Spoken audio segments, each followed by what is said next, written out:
할렐루야. 이제 우리 하나님 말씀을 같이 보겠습니다. 데살로니가후서 2장 8절부터 12절까지 말씀입니다. 신약성경책 335쪽입니다. 데살로니가후서 2장 8절부터 12절까지 말씀입니다.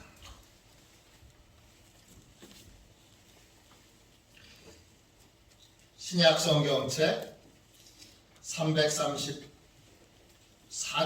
또는 5쪽의 말씀입니다.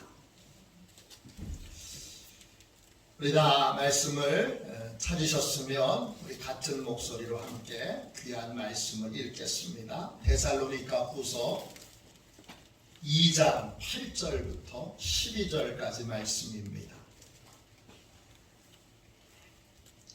같은 목소리로 함께 귀한 말씀을 읽겠습니다. 같이 읽습니다. 그때에 불법한 자가 나타나리니 주 예수께서 그 입의 기운으로 그를 죽이시고 강림하여 나타나심으로 패하시리라. 악한 자의 나타남은 사람의 활동을 따라 모든 능력과 표적과 거짓 기적과 불의의 모든 속임으로 멸망하는 자들에게 있으리니 이는 그들이 진리의 사랑을 받지 아니하여 구원함을 받지 못함이라. 이러므로 하나님이 미혹의 역사를 그들에게 보내사 거짓 것을 믿게 하심은 진리를 믿지 않고 불의를 좋아하는 모든 자들로 하여금 심판을 받게 하려 하심이라. 아멘. 할렐루야. 자녀 구원의 사명, 이런 제목으로 같이 은혜를 나누겠습니다. 지난주 월요일부터 목요일까지 강화 남지방 우리 목사님들 수련회가 제주도에서 있었습니다. 이번 수련회 기도해 주신 여러 장로님, 권사님, 집사님 덕분에 잘 다녀왔습니다. 이번 수련회는 목사님들 그룹으로 또는 개인으로 이렇게 나눠서 각자 주제를 가지고서 제주도를 여행하는 그런 수련회였습니다. 저는 제주도에 있는 미술관 그리고 기독교 유적지들을 좀 탐방하는 시간을 가졌습니다. 미술관은 8곳을 다녀왔고 그리고 기독교 유적지 2곳을 안 가봤던 새로운 곳을 다녀왔습니다. 26일 화요일에는 제가 오전에 비가 좀 내리는 가운데 서귀포 전방폭포 근처에 있는 왈종 미술관을 다녀왔습니다. 이왈종 화백이 만들어 놓은, 그려 놓은 여러 작품을 전시하고 있는 그런 미술관입니다. 이왈종 화백은 1945년 경기도 화성의 농부의 아들로 태어났습니다. 어린 시절 몸이 약해서 부모님이 농부로 키우는 꿈을 포기했습니다. 덕분에 그가 원하던 화가의 길을 갈 수 있었습니다. 그는 국전에서 문본부 장관상을 받기도 하는 젊은 유망한 작가로 그렇게 성장해서 1979년부터는 추계예대에서 학생들을 가르치는 교수가 됐습니다. 그런데 교수의 삶은 그가 기대하고 소망했던 삶과는 상당히 거리가 있었습니다. 정기적인 월급을 받아서 경제적으로는 여유가 있었지만 그림을 그리는 화가의 삶은 살 수 없었습니다. 대학에서 학생들 가르치고 크고 작은 업무를 하고 집에 돌아와서 이제 붓을 들면 벌써 깜깜한 밤입니다.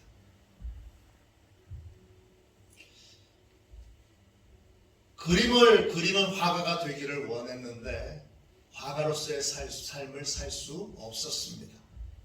어느 날 그는 자신에게 이런 질문을 했습니다. 이게 과연 진짜 내가 원했던 삶인가? 나는 지금 행복한가?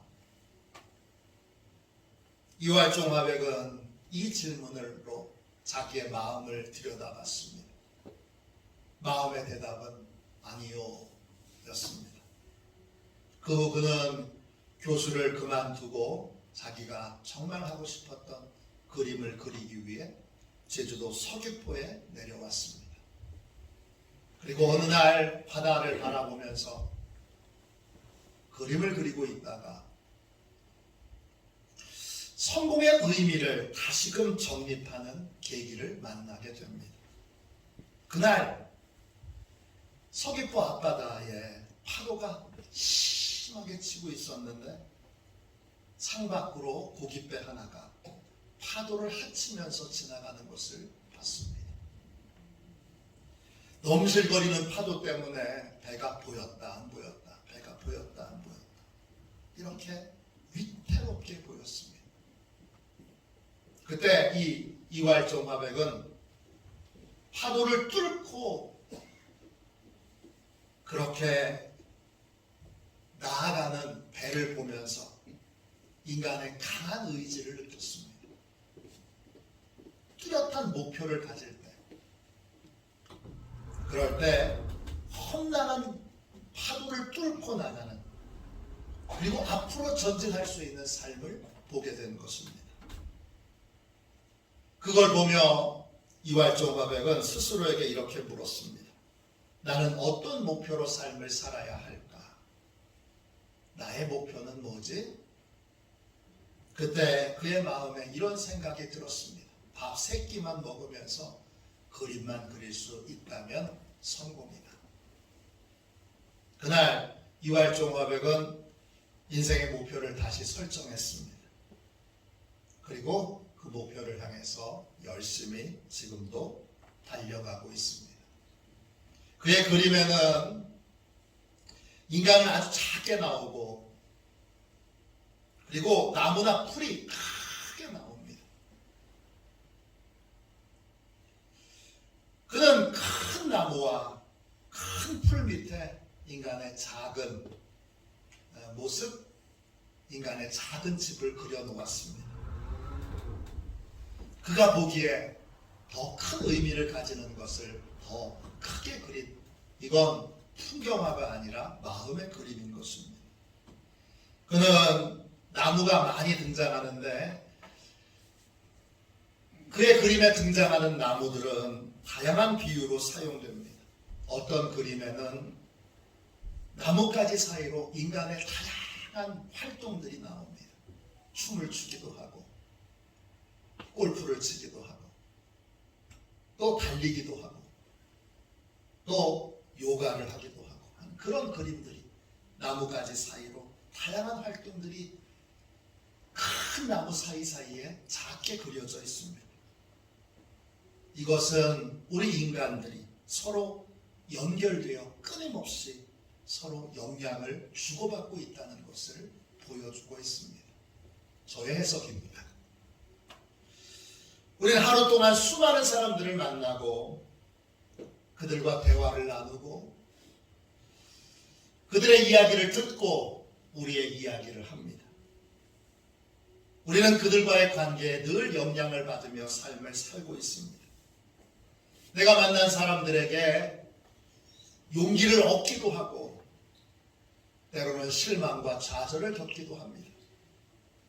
이런 인생에서 중요한 건 인생의 목표를 바로 정하는 것입니다. 올바른 목표를 정해야 바른 길을 걸어갈 수 있습니다. 무엇을 인생의 성공으로 여길 것인가? 무엇을 인생의 실패로 여길 것인가? 이것을 바르게 정해야 합니다. 그렇지 않으면 우리는 수많은 이 복잡한 인간과의 관계 속에서 길을 잃어버리게 되고, 그리고 깊은 혼돈과 또 좌절을 겪으며 허우적거리는 인생을 살게 될 것입니다. 오늘은 어린이 주일입니다. 부모는 자녀를 잘 키워야 되는 사명이 있습니다. 여러분, 자녀 양육에서 여러분이 제일 중요하게 여기는 건 뭡니까? 여러분의 자녀 양육의 구체적인 목표는 뭡니까? 믿음의 부모에게 자녀 양육의 목표는 결국 하나입니다. 자녀가 구원받는 것입니다. 내가 부모로서 성공했느냐, 실패했느냐, 다른 것으로는 판단할 수 없습니다. 믿음의 부모에게 판단의 기준은 딱 하나입니다. 자녀를 구원했느냐, 구원하지 못했느냐, 이것입니다. 자녀를 구원했다면 부모로서 가장 중요한 일에 성공한 것입니다. 그러나 자녀를 구원하지 못했다면 가장 중요한 것에 실패한 것입니다. 그럼 자녀를 구원한다는 것은 무엇입니까? 단순하게 교회에 나와서 예배에 참석하는 것입니까? 아니면 교회 생활에 익숙해지는 것입니까? 이런 것은 확실한 구원의 증거가 되지는 못합니다. 구원의 열매는 될 수 있어도, 구원의 결과는 될 수 있어도 확실한 구원의 증거는 되지 못합니다. 현재 자녀가 교회에 다니고 있어도 그것 자체가 구원의 증거는 되지 못합니다. 현재 자녀가 신앙생활을 열심히 하고 있어도 그것이 구원의 증거가 되지는 못합니다. 사무엘상 1장에 보면 제사장 엘리의 두 아들이 나옵니다. 이름은 홈리와 비느하스입니다. 둘은 제사장 가문에서 태어나서 자랐습니다. 그래서 성전에서 이루어지는 모든 일들에 대하여 두 사람은 아주 익숙합니다. 아버지를 이어서 제사장이 됩니다. 지금으로 얘기하면 목사가 된 것입니다. 그런데 하나님께서 이 두 사람에 대하여 이렇게 말씀하셨습니다. 사무엘상 2장 12절입니다. 엘리의 아들들은 행실이 나빠 여호와를 알지 못하더라. 두 사람은 성경에 대해서 잘 압니다. 예배를 어떻게 드리는지도 잘 압니다. 예배를 두 사람은 인도하는 교회의 지도자의 위치에 있습니다. 성전에서 이루어지는 행정적인 일도 잘 압니다. 그리고 교회에서, 성전에서 이루어지는 행정적인 일 대부분을 이 두 사람이 처리합니다. 그런데 하나님은 알지 못합니다. 알지 못한다 할 때 그 안다는 말은 히브리어로 야다입니다. 지식으로 아는 것이 아니라 체험으로 아는 것을 의미합니다. 홈리와 비느하스는 성전에서 태어나서 성전에서 자라서 성전과 관련되어 있는 모든 일들을 다 잘 알았지만 하나님을 만나지 못했습니다. 하나님을 체험하지 못했습니다. 두 사람은 하나님의 일을 하면서도 하나님을 멸시합니다. 사무엘상 2장 17절입니다. 이 소년들의 죄가 여호와 앞에 심히 크면 그들이 여호와의 제사를 멸시함이었더라 그랬습니다. 이들은 하나님을 높이는 예배를 드리면서도 하나님을 멸시했습니다. 멸시한다, 이 말은 히브리어로 나츠입니다. 뜻은 약보다, 모독하다, 거절하다입니다. 하나님을 멸시하는 행동의 핵심은 하나님의 말씀에 불순종하는 것입니다. 하나님의 말씀을 거역하는 것입니다. 하나님의 말씀을 거역하면 그때부터는 자기 생각, 자기 감정, 자기 욕망을 따라 삶을 살아가게 됩니다. 홈리와 비느하스는 예배를 인도하면서도 하나님이 명령하신 대로 예배를 인도하지 않았습니다. 이들의 관심은 오로지 나에게 어떤 이득이 돌아올까? 이것이 나한테 어떤 이득이 돌아올까?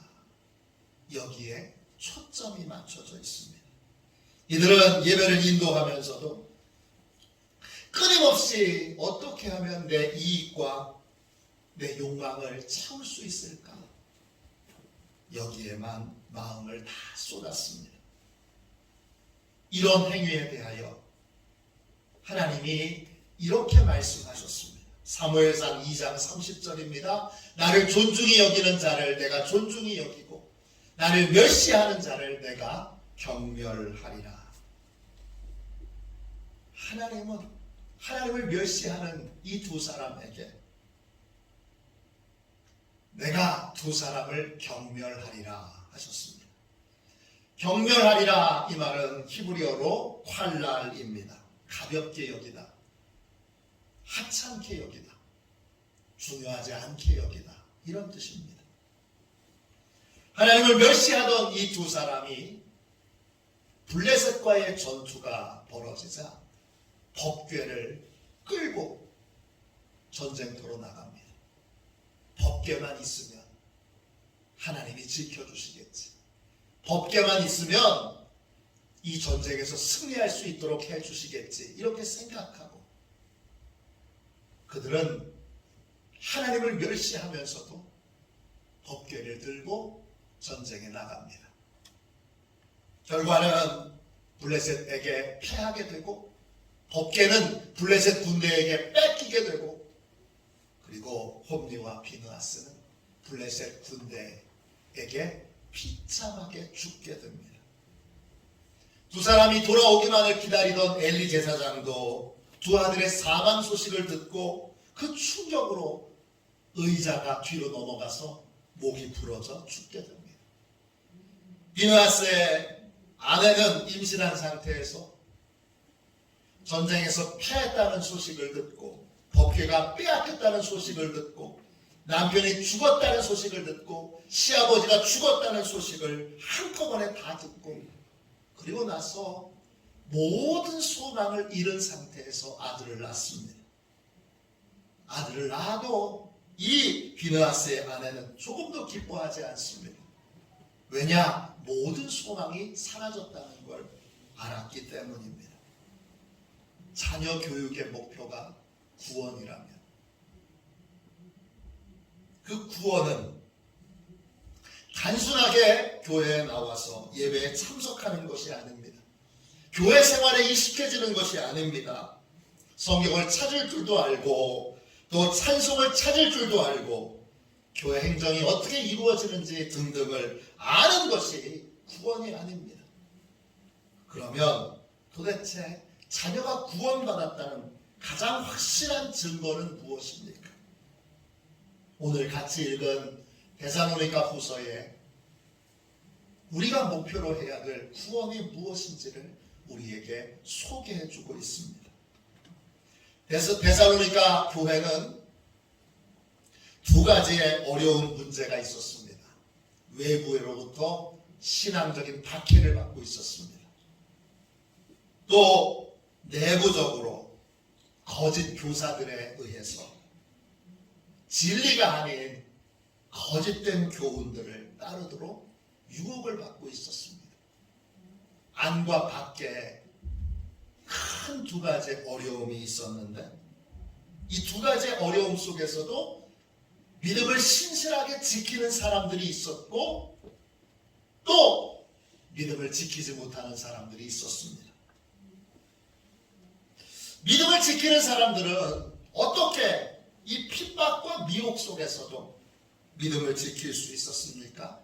반대로 믿음을 지키지 못한 사람들은 왜 믿음을 지키지 못했습니까?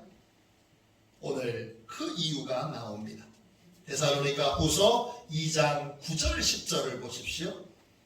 9절입니다. 악한 자의 나타남은 사단의 활동을 따라 모든 능력과 표적과 거짓 기적과 불의의 모든 속임으로 멸망하는 자들에게 있으리니 이는 그들이 진리의 사랑을 받지 아니하여 구원함을 받지 못함이라 그랬습니다. 모든 거짓 교훈의 배후에는 사단이 있습니다. 악한 자들은 사단의 능력과 표적과 거짓 기적과 속임수로 사람들을 미혹합니다. 어떤 분들은 기적을 하나님의 함께 하시는 증거로 그렇게 생각하시지만 기적은 여러분 진리의 증거가 되지 못합니다. 왜냐? 사단도 표적과 능력과 거짓 기적과 속임수로 우리를 얼마든지 속일 수 있기 때문입니다. 기적이 나타난다. 또 우리 눈에 보이는 신기하고 특별한 일이 나타났다고 여러분 그것을 하나님이 함께 하시는 증거로 맹신해서는 안 됩니다.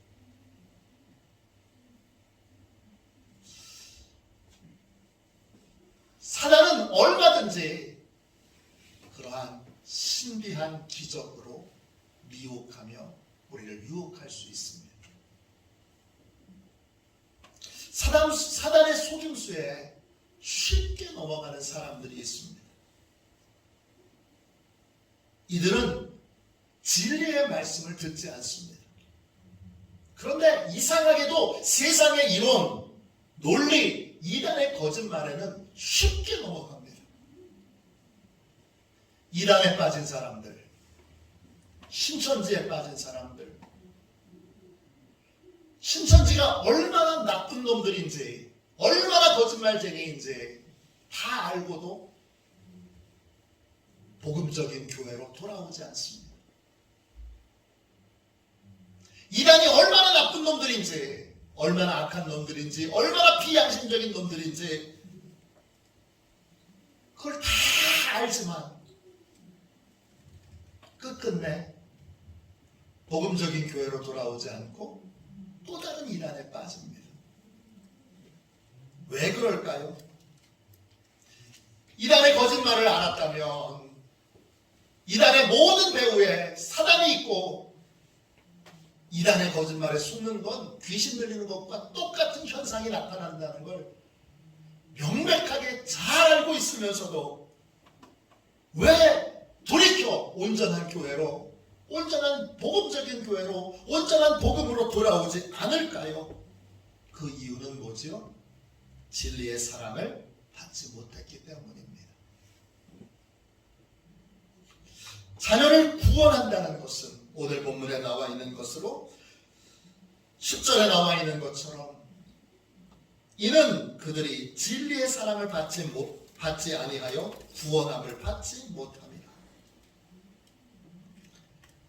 자녀가 구원받는다는 건 진리의 사랑을 받는 것입니다.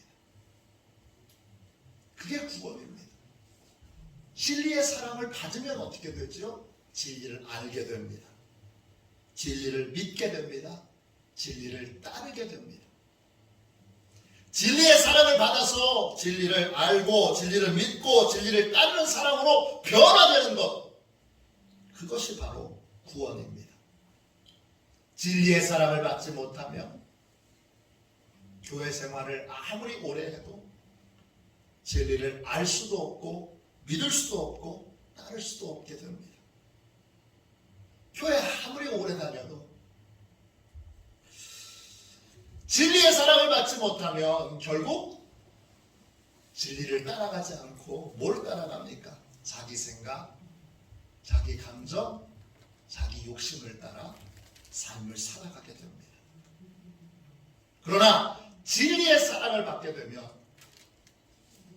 진리를 알고 진리를 믿게 되므로 자기의 생각, 자기의 감정, 자기의 욕망을 내려놓고 하나님의 진리를 믿고 따르는 사람으로 변화됩니다. 이것이 구원입니다. 교회에서 예배를 드리면서 또 설교를 들으면서 또 성경을 읽으면서 성경 공부를 하면서 우리가 기대하고 소망해야 되는 건 진리의 사랑을 받도록 하는 것입니다. 엘리의 두 아들 가운데 홈리라고 하는 아들이 있습니다. 그 홈리의 히브리어 이름은 촌리입니다. 그리고 이 말은 어원이 초펜이라고 하는 말에서 왔습니다. 초펜은 뜻이 뭐냐? 손으로 꽉 움켜쥐다, 이런 뜻입니다. 진리의 사랑을 받지 못하면 진리를 알지도, 진리를 믿지도, 진리를 따를 수도 없기에 자기 생각, 자기 감정, 자기의 욕망을 꽉 붙들고 인생을 살아가게 됩니다. 이런 사람들은 악한 자의 속임수에 쉽게 넘어갑니다. 왜냐? 악한 자들은 욕망을 자극하면서, 감정을 자극하면서, 상처를 자극하면서, 그러면서 미혹하고 유혹하기 때문입니다. 이러한 사람들은 진리가 아닌 거짓에 쉽게 넘어갑니다. 진리의 사랑을 받지 못했기에 그렇게 된 것입니다. 결국 신천지에 빠진 사람들, 통일교회에 빠진 사람들, 또 안산홍 증인회 하나님의 교회에 빠진 사람들, 기타 등등 모든 이단과 모든 세상의 논리와 세상의 이론에 빠져있는 모든 사람들이 거기에서 빠져나오지 못하는 이유는 딱 하나입니다. 진리의 사랑을 받지 못하기 때문입니다. 진리의 사랑을 받지 못하기에, 진리를 알지 못하고 진리를 믿지 못하고, 그렇기에 진리를 따를 수 없는 것입니다. 한 젊은 여자가 정신병원에 들어왔습니다. 그녀는 방에 들어오자마자 사람들을 경계하며 발작을 일으키고 방에 있는 물건들을 한 손으로 막 집어 던지기 시작합니다. 베개를 집어 던지고, 휴지를 집어 던지고, 컵을 땅바닥으로 내팽개치면서 그렇게 소동을 벌입니다. 간호사들이 간신히 힘으로 이 여자를 진정시킨 다음에 이 여자에게 이상한 점이 있다는 걸 발견하게 됩니다. 그녀의 오른손이 꽉 쥐어져 있습니다. 의사가 손을 펴라고 아무리 말해도 듣지 않습니다.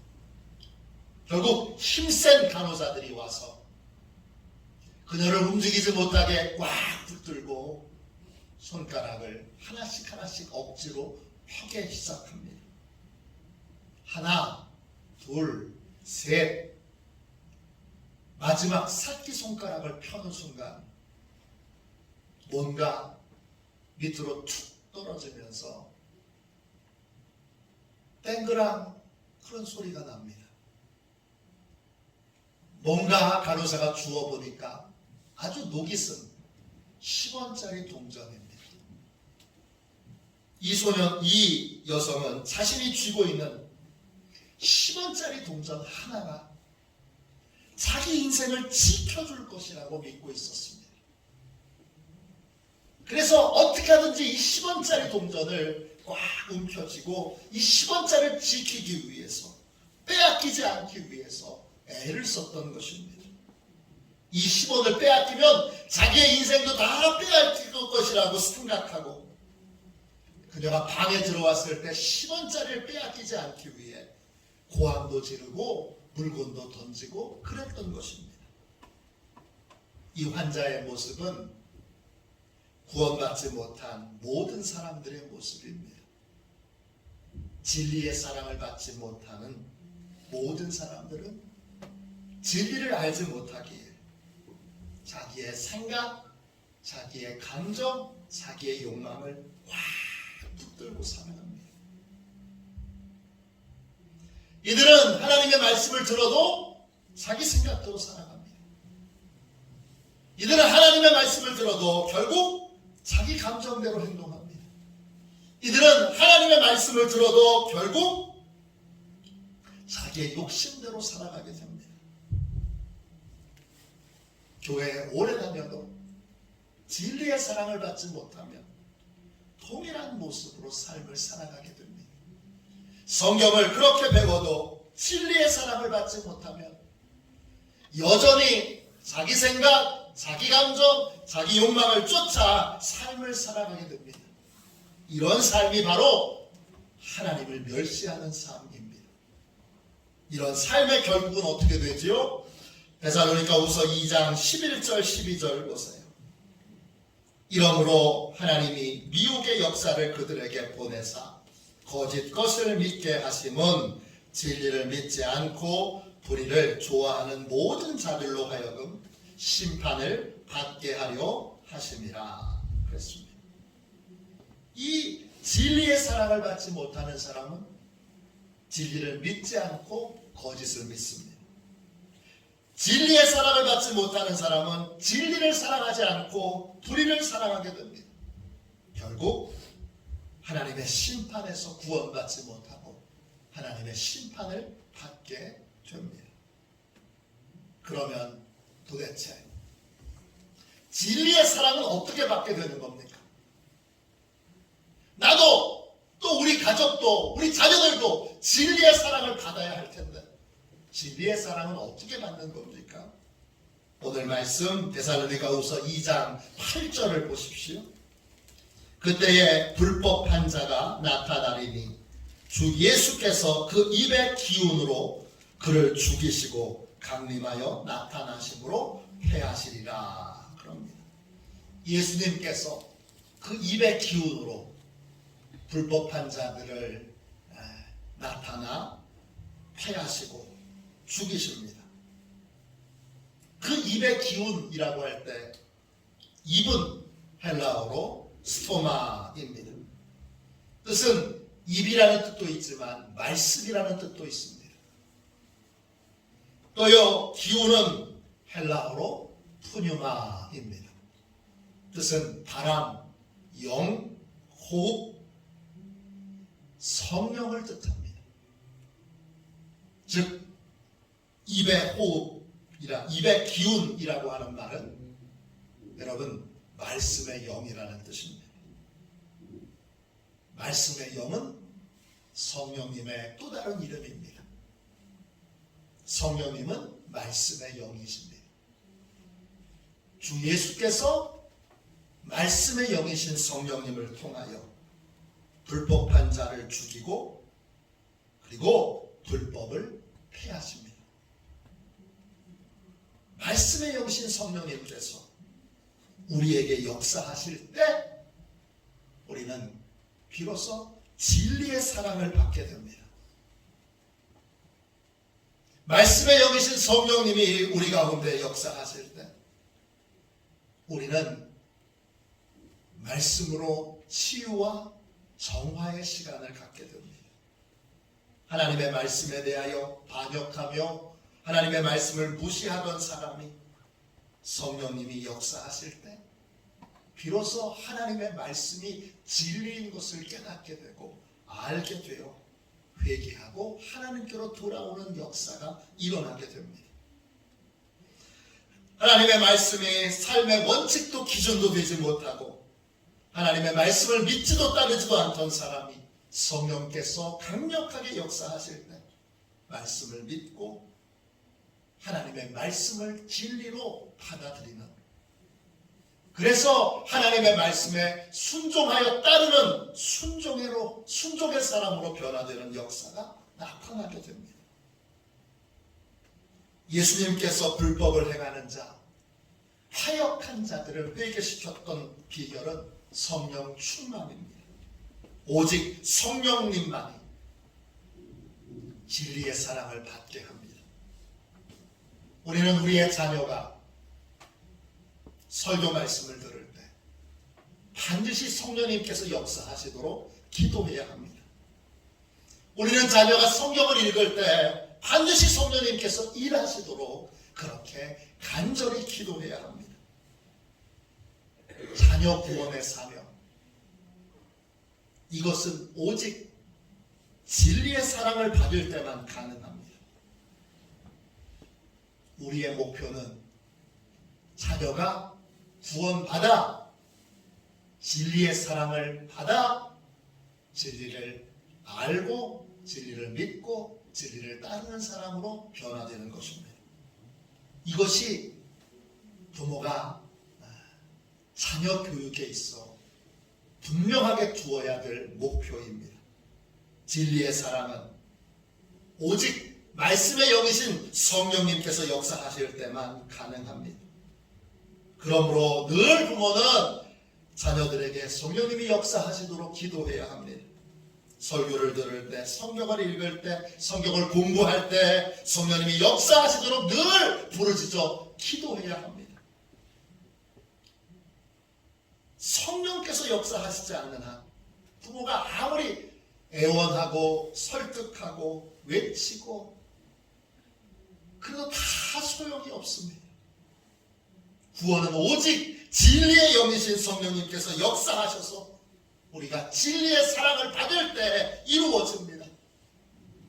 그러면 진리를 알게 되고 진리를 믿게 되고 진리를 따르게 됩니다. 구원의 가장 결정적인 증거가 뭡니까? 교회 나오는 겁니까? 예배 드리는 겁니까? 일시적으로 예배 드리다가 예배 안 드리는 사람은 어떤 사람들입니까? 구원의 가장 결정적인 증거는 오직 하나입니다. 진리를 알고 진리를 믿고 진리를 따르는 것입니다.